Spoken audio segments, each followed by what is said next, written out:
آنگونه که اشتاینر گفته است هر نیرویی که در تو بیدار می شود مسئولیتی تازه را با خود به همراه می آورد.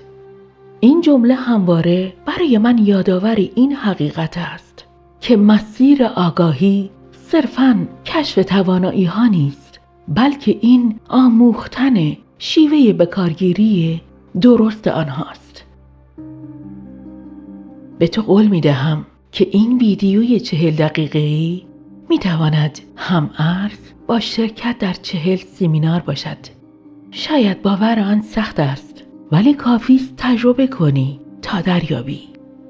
این مسیر را با صدای کاوه ادامه می دهیم و من همزمان در حال آماده سازی پرده پایانی هستم.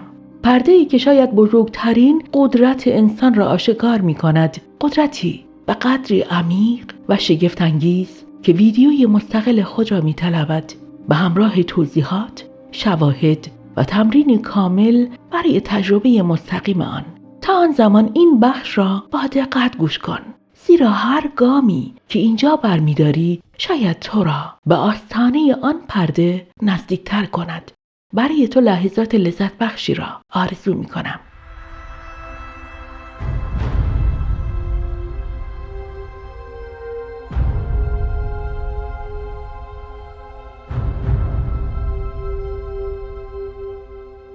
تا اینجا توی 2 قسمت قبلی از لایه‌های پنهان آگاهی گفتیم و تا پرده 25 پیش رفتیم.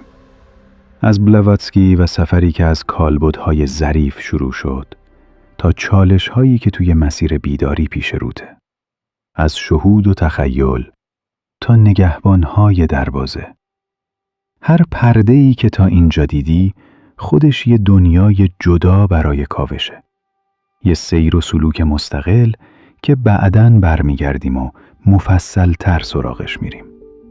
اما اینجا برای اینکه تصویر کاملتری از مسیر داشته باشی، میخوایم ادامه این نقشه رو با هم ببینیم تا برسیم به آخرین گام‌ها. گام‌هایی که همراه با تمرین‌های عملی میان. شاید این بخش‌ها برای بعضی‌ها جواب روشن خیلی از سوال‌ها باشه و برای بعضی دیگه شروع پرسش‌های تازه در درونیشون.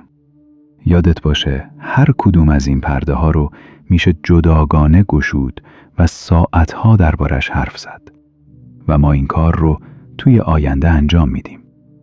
پس بریم سراغ پرده 26.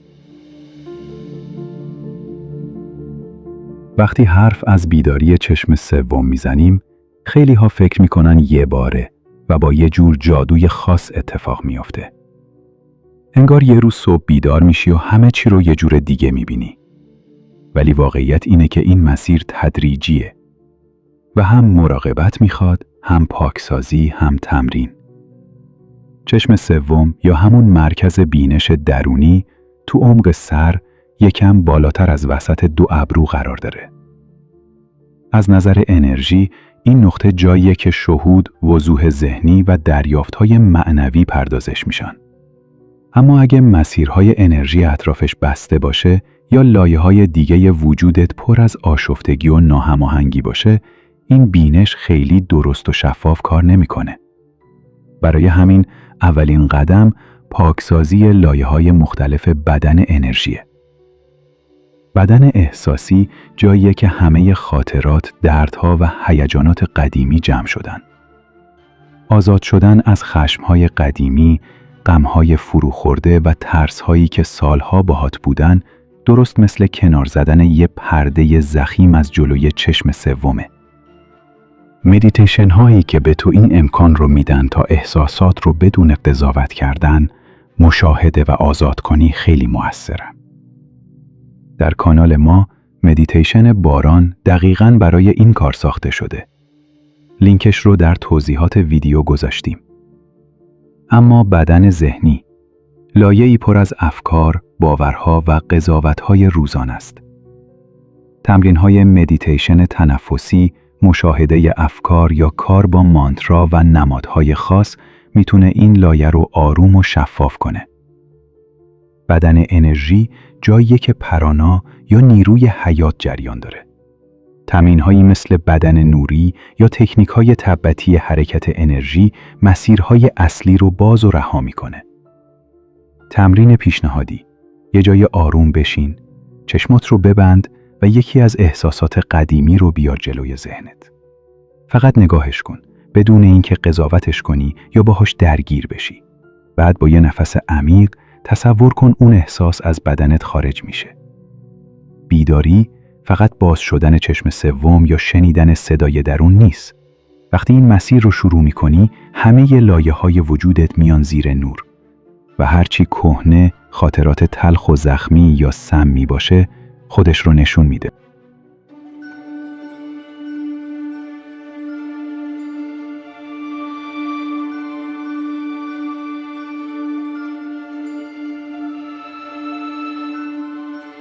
بعد از پاکسازی وقتشه برسیم به یکی از حساس‌ترین بخشای مسیر.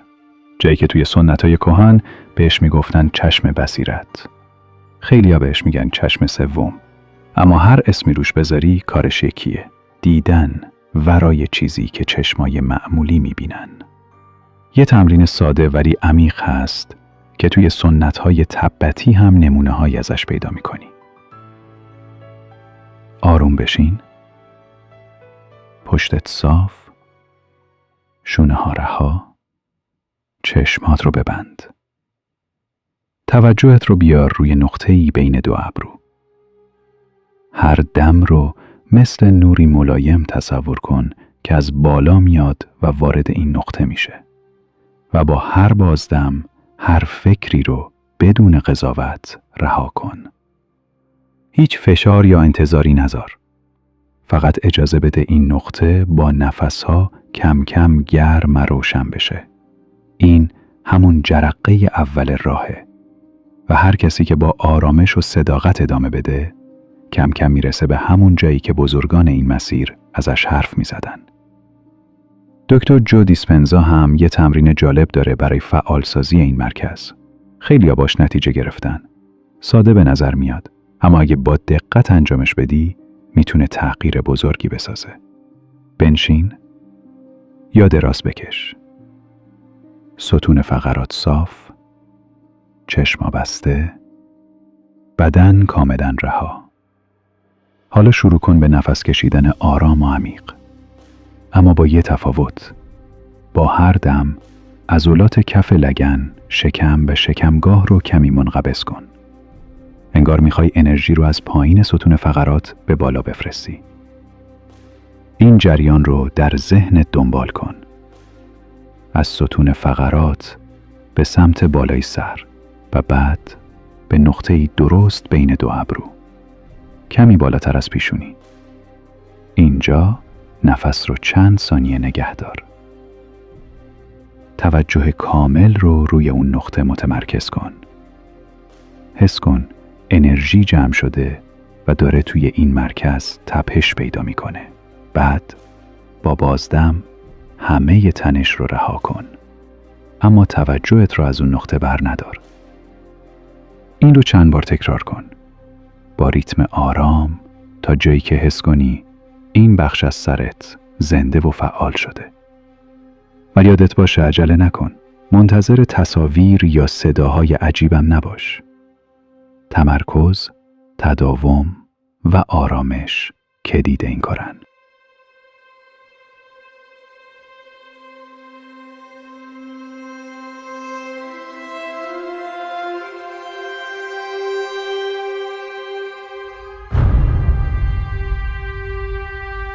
وقتی توی مسیر بیداری پیش میری، هر قدمی که برمیداری مثل بالا رفتن از کوهیه که هواش نازکتر میشه و بادهاش سردتر. دیدت عمیقتر میشه. اما همین دید توجه چیزهایی رو هم جلب میکنه که همیشه دوست ندارن این نور زنده باقی بمونه. از تبتی ها گرفته تا دانشمندان ایرانی همه روی یک نکته تاکید داشتن.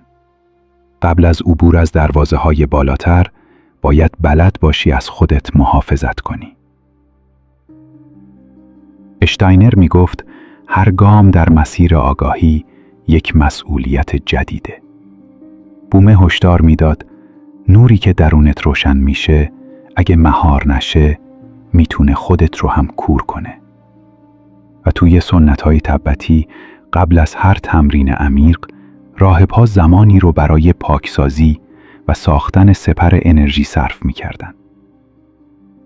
سپر انرژی یعنی ساختن یک میدان درونی که نه تنها تو رو از موج‌های فرساینده محافظت می‌کنه، بلکه فرکانست رو هم بالا نگه می‌داره. این حصار دیوار ترس نیست، دیوار آگاهی و انتخابه. حالا یک تمرین ساده و قدرتمند. تمرین سپر طلایی. یه جای آروم پیدا کن، صاف بشین، چشماتو ببند و 3 نفس عمیق بکش. هر دم رو تا 3 بشمر، هر بازدم رو تا 5. حالا تصور کن از قلبت یه نور طلایی شروع به تابیدن میکنه. نوری گرم، زنده، درست مثل نور خورشید اول صبح. این نور کم کم گسترش پیدا میکنه. از قلبت به کل بدنت و بعد هم مثل یک حباب شفاف و طلایی دورت رو میگیره. اینجا مهمه که فقط ببینی، نه اینکه تلاش کنی حسش کنی. این سپر هر انرژی که با تو هماهنگ نیست رو به بیرون برمیگردونه. اما هر موجی که با عشق و آگاهی یکی باشه ازش عبور میکنه و میاد سمت تو. 3 دقیقه توی این تصویر بمون. با هر دم سپر رو قوی تر کن. با هر بازدم آرامش رو توی فضای داخلش پخش کن. این کار رو میتونی هر روز صبح انجام بدی، به خصوص قبل از مراقبه یا کارهای عمیق روحی. و اگه میخوای لایه محافظتت عمیق‌تر بشه، میتونی از مدیتیشن حصار بنفش هم استفاده کنی. این تمرین نه تنها سپرت رو روشن‌تر میکنه، بلکه هر انرژی ناسازگار رو به نور تبدیل میکنه. تبتی ها میگفتن کسی که سپرش رو هر روز تازه کنه، مثل کسیه که در خونش رو قفل میکنه، اما کلید رو برای دوستان واقعی باز میذاره.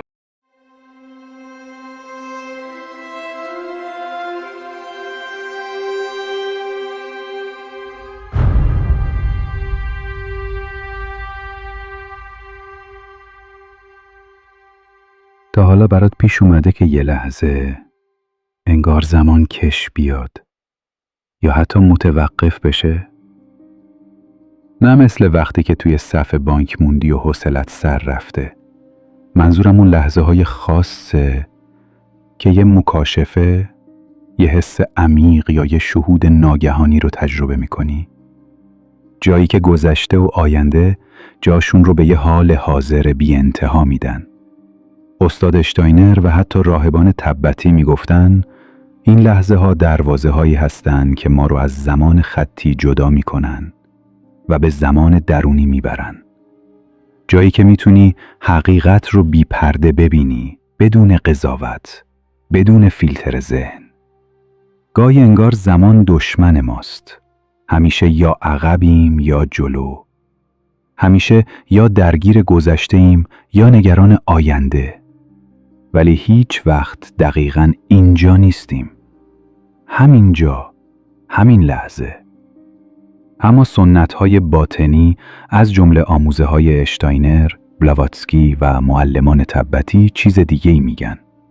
زمان فقط بیرون از تو نیست. درون تو هم یک جور زمان هست که از ساعت و تقویم پیروی نمی‌کنه. اونا بهش میگن زمان کیفی. زمانی که با احساس سنجیده میشه، نه با عدد. یه لحظه کوتاه میتونه مثل یه سفر طولانی حس بشه و گاهی ساعتها میگذره ولی هیچ چیز درونت حرکت نمیکنه. تو در واقع 2 جور زندگی میکنی. یکی در جهان بیرونی با ساعتها و روزها و قرارها و یکی درونت با زمانهایی که به تو مربوطه. زمانی که چیزی در تو رشد میکنه، میمیره یا شکوفا میشه. برای ورود به لایه‌های عمیق‌تر وجود باید یاد بگیری به این زمان درونی گوش بدی.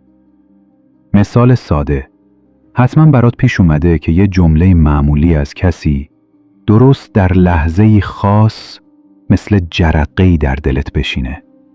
نه چون جمله عجیبه، بلکه چون لحظه‌ش درست بوده. اون لحظه جایی که زمان درونی و بیرونی با هم همزمان میشن. اون لحظه یه دروازه است. تمرین: شنیدن زمان درون امروز. یه لحظه ساده رو انتخاب کن. مثلا وقتی داری چای میخوری یا وقتی صدای پرنده‌ای رو میشنوی. در اون لحظه فقط یه سوال رو توی دلت بپرس. آیا الان زمان چیزیه؟ جواب ممکنه بیاد، ممکنه نه. مهم اینه که تو سوال کردی و یه در رو زدی.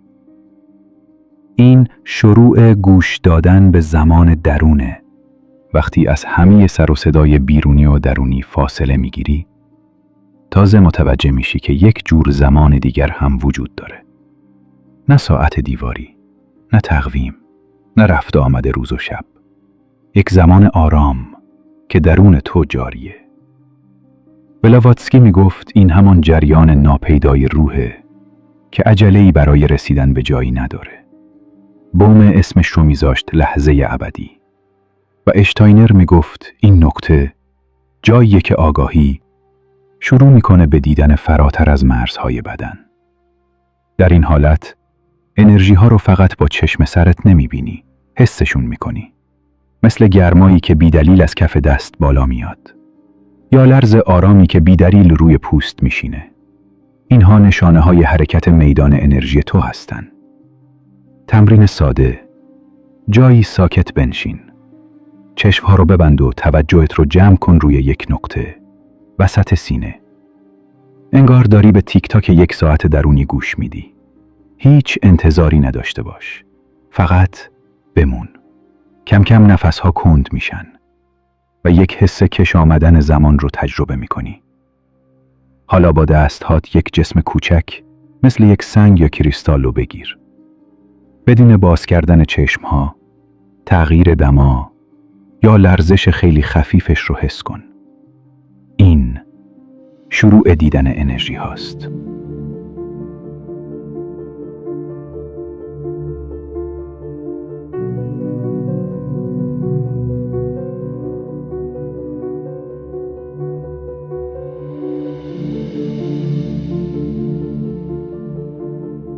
تا اینجا هرچه آموختی بیشتر شبیه آماده سازی بوده، اما وقتی به مرزهای واقعی ذهن میرسی، تازه میفهمی که همه باورها، تجربه‌ها و حتی رویاهایی که داشتی فقط دیوارهای رنگ شده یک اتاق بودن.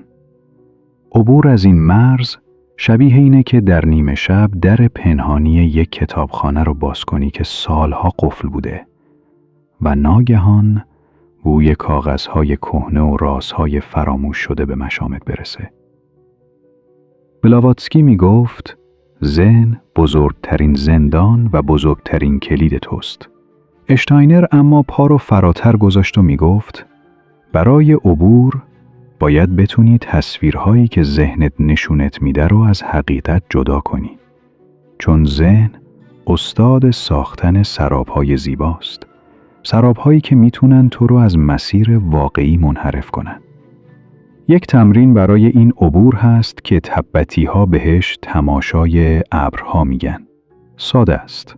در مراقبه بنشین و هر فکری که میاد مثل ابری در آسمان ببین. نه جلوش رو بگیر، نه دنبالش برو. فقط نگاهش کن تا خودش محو بشه. با تمرین یاد میگیری چطور بدون غرق شدن از کنار هر موج ذهنی عبور کنی.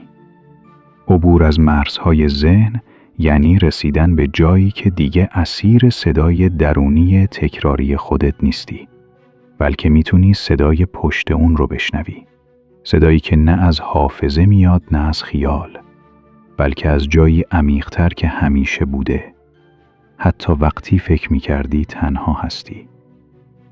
گاهی وقتها چشم سوم فقط با دیدن نور و رنگ باز نمیشه. بعضی وقتها باید با تاریکی روبرو بشی. نه برای اینکه بترسی، بلکه برای اینکه یاد بگیری اون رو به نور تبدیل کنی. یکی از تکنیک هایی که تبتی ها قرنها براش قسم خوردن تمرین تونگلن هست. فلسفهش ساده است، اما اثرش عمیق. وقتی بتونی درد، ترس و غم رو بگیری و توی قلبت به عشق و آرامش تبدیل کنی، دیگه هیچ تصویری که از چشم سوم میبینی تو رو نمیترسونه. چون میدونی حتی تاریک ترین انرژی هم میتونه درون تو به نور برگرده. تبتی ها میگن کسی که تونگلن رو خوب انجام بده به مرور نه فقط نگاهش بلکه قلبش هم مثل آینه شفاف میشه و این بزرگترین محافظ برای چشم سومه. یک جای ساکت پیدا کن، صاف بشین، انگار ستون فقراتت با یک نخ نامرئی به آسمان وصل شده. چونه رو کمی بیار پایین، شانه ها رو رها کن، چشم ها رو ببند. با دم تصور کن یک ابر خاکستری از همه قصه ها، نگرانی ها یا حتی انرژی های سنگینی که حس می کنی به سمت قلبت میاد. شاید اول عجیب باشه که تاریکی رو به درون می کشی. ولی یادت باشه این فقط یک تصویر برای انرژی است. حالا قلبت رو ببین مثل خورشید. وقتی این ابر واردش میشه در لحظه ذوبش میکنه. تاریکی به نوری طلایی و گرم تبدیل میشه. بازدم نور رو بفرست بیرون. نه فقط برای خودت، برای همه جا، برای همه کس. ببین چطور این نور از دهانت یا حتی از مرکز پیشانیت بیرون میریزه و اطراف رو پر میکنه. با هر دم تاریکی رو بگیر، با هر بازدم نور رو برگردون. 10 نفس، 20 نفس، تا جایی که حس کنی قلبت سبک شده و حتی نگاهت شفاف تره. تبتی ها باور دارن بعد از مدتی تونگلن مثل کلیدی دری رو باز میکنه که پشتش دید ناب قرار داره. و اون موقع چشم سومت نه فقط میبینه بلکه میفهمه چی رو باید ببینه.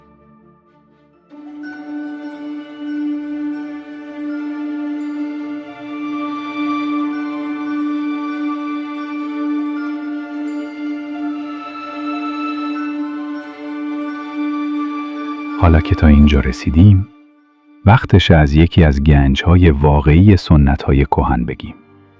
تمریناتی که تبتی‌ها نسل به نسل برای رسیدن به بینش ناب نگه داشتن.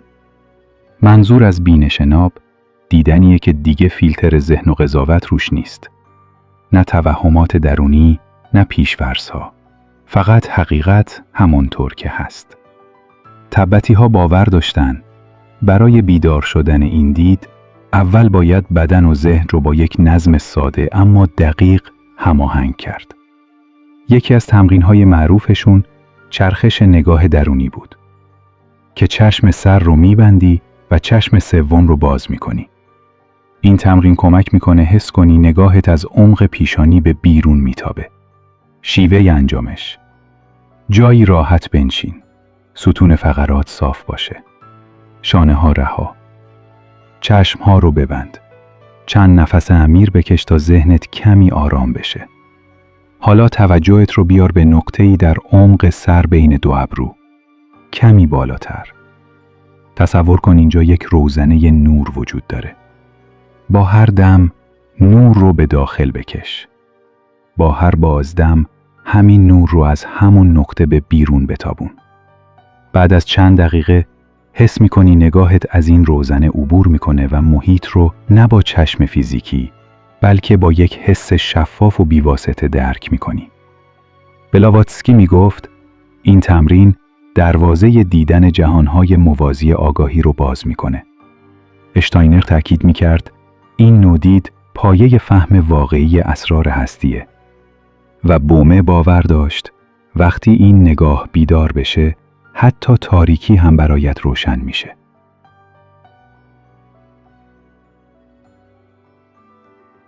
تمرین تکمیلی: آینه خاموش. اگر میخوای اثر این روش رو عمیق‌تر کنی، یک تمرین دیگه هست که تبتی‌ها بهش آینه خاموش میگفتن. در سکوت کامل بنشین و بدون هیچ تلاشی برای دیدن یا شنیدن، فقط اجازه بده نگاه درونیت مثل سطح آب آرام، باز و پذیرنده بمونه. در این حالت هر تصویری که بیاد خودش رو نشون میده، بدون اینکه تو دنبالش بری یا پسش بزنی. تبتی‌ها میگفتن وقتی آینه خاموش بشه، آسمان خودش رو در اون میبیند و این یعنی دید ناب آغاز شده.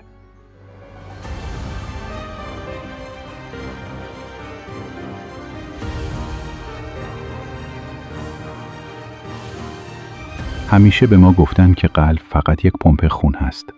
اما اونایی که راه رو رفتن، از بوم گرفته تا بعضی از عارفهای خودمون، میدونن که این فقط ظاهر ماجراست. قلب یک دروازه است. جایی که میشه مستقیم به یک آگاهی عمیق وصل شد. بی واسطه، بی توضیح. میخوام این رو همین حالا امتحان کنی. بشین جایی که ساکته. صدای خیابون و گوشی رو بذار کنار.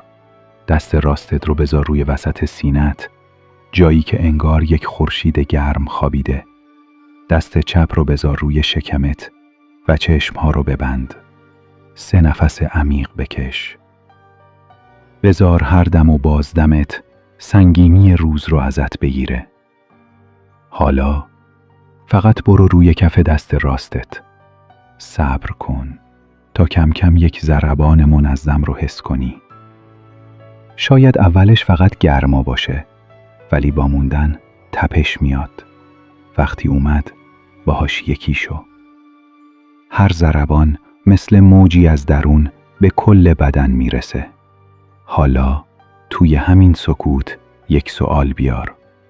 سوالی که جوابت رو نمیدونی یا حتی جرأت نکردی از کسی بپرسی. جواب رو از ذهنت نگیر. بذار از جایی بیاد که زیر این ضربان پنهان شده. شاید یک حس باشه، یک تصویر یا حتی یک کلمه کوتاه. اشتاینر به این لحظه می گفت پیام خاموش حیات و باور داشت اگر هر روز فقط 5 دقیقه این کار رو بکنی، کم کم یاد میگیری بین توهم ذهن و حقیقت قلب فرق بذاری. گاهی کوچکترین صدایی که در قلبت میشنوی بلندترین ندای زندگی توست.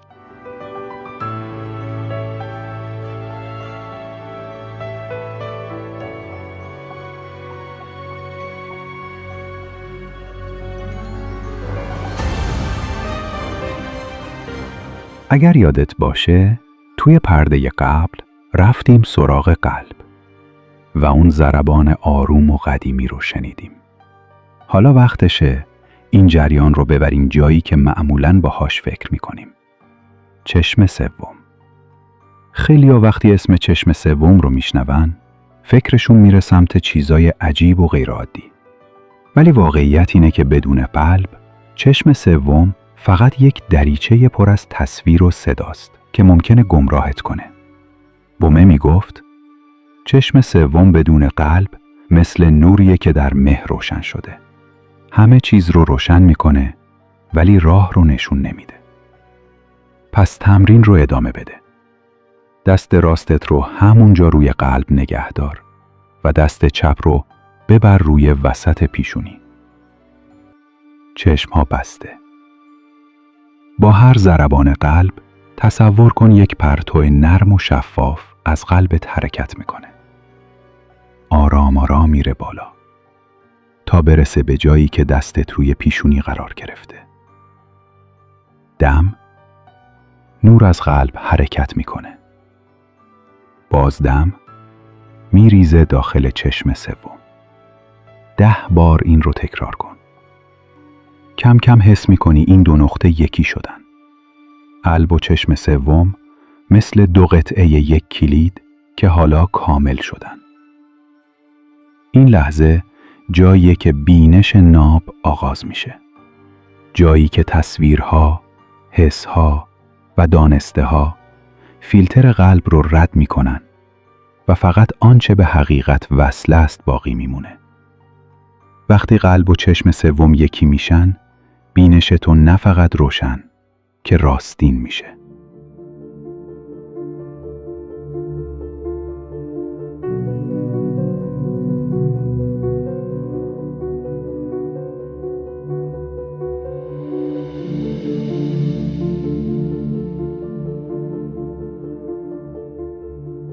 خیلیا تو مسیر بیداری دنبال یه استاد بیرونی میگردن، کسی که همه جوابها رو بدونه، همه رازها رو رو کنه.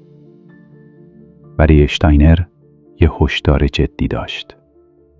اگه استاد بیرونی پیدا کنی اما چشم درونت هنوز بسته باشه، حتی روشن‌ترین راه هم میتونه ببرتت توی تاریکی. واقعیت اینه نقشه واقعی توی خودته. هر تجربه، هر کشف، حتی هر اشتباه یه تیکه از این نقشه رو بهت میده. این نقشه ثابت نیست، با رشد تو خودش رو تغییر میده. مثل یه نقشه زنده که با هر قدم تازه دوباره خودش رو آپدیت میکنه. گاهی پیش میاد یه نشونه رو سالها پیش دیده باشی، ولی امروز تازه بفهمی که معنای واقعیش چیز دیگه بوده. همین تغییر فهم یعنی مسیرت زنده است. تمرین این پرده هم خیلی ساده است، ولی حسابی قدرت داره. هر شب قبل خواب یه اتفاق کوچیک یا بینشی که امروز داشتی رو تو دفتر مخصوصت بنویس. لازم نیست بزرگ باشه یا عجیب. شاید فقط یه جمله که یهو تو ذهنت جرقه زد، یا یه احساسی که وسط یه گفتگوی معمولی بهت دست داد. کم کم این نقطه ها روی کاغذ شروع میکنن به وصل شدن. یه روز که برگردی و نگاهشون کنی، میبینی مسیرت مثل یه نقشه روشن جلوته و میفهمی چرا حتی کوچیکترین اتفاقها بخشی از این سفر بودن. نقشه یه راه درون تو خودت میسازی و تنها استادی که هیچ وقت ترکت نمیکنه همون نوریه که از درونت میاد.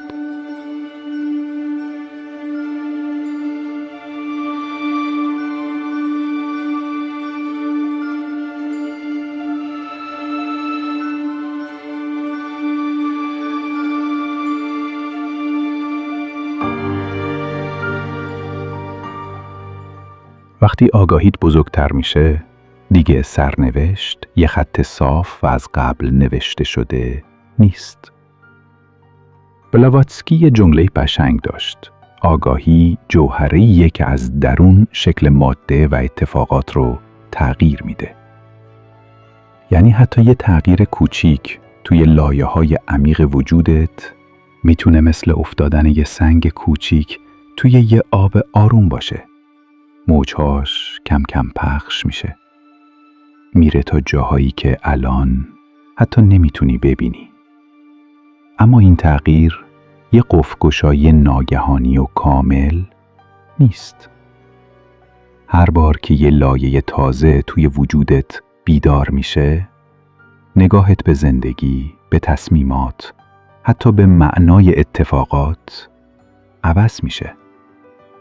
و با هر تغییر نگاه، آینده جدیدی شکل میگیره. همین جاست که بومه میگفت هر دری که درونت باز میشه، 1000 راه تازه رو پیش پات میذاره. پس سرنوشت یه جاده آسفالت و مستقیم نیست که از قبل کشیده باشن. بیشتر شبیه یه شبکه زنده از مسیرهاست که هر گام تو انتخاب رو عوض میکنه. تمرین این پرده ساده است. امروز یه تصمیم رو انتخاب کن. میتونه بزرگ باشه یا حتی کوچیک. چشماتو ببند، خودتو تو آینده‌ای ببین که این تصمیم رو گرفتی. حالا آینده‌ای رو تصور کن که برعکسش رو انجام دادی. توی هر دو تصویر حست رو خوب بسنج. سبکی یا سنگینی، آرامش یا اضطراب، امید یا تردید. اینا رو یادداشت کن. کم کم یاد میگیری که چطور تغییر آگاهیت میتونه مسیر رویدادها رو جابجا کنه، حتی قبل از اینکه اتفاقی بیفته. و این فقط مقدمه است برای پرده بعد که یکی از بزرگترین قدرت‌های انسان رو فاش میکنه. قدرتی که میتونه نه فقط مسیر آینده بلکه معنای کل سفرت رو عوض کنه. توی ویدیوی بعد که آخرین پرده است، این راز رو کامل باز میکنیم، با توضیح، با اثبات و با یه تمرین کامل. چون وقتی بفهمیش، آیندت دیگه هیچ وقت مثل قبل نخواهد بود.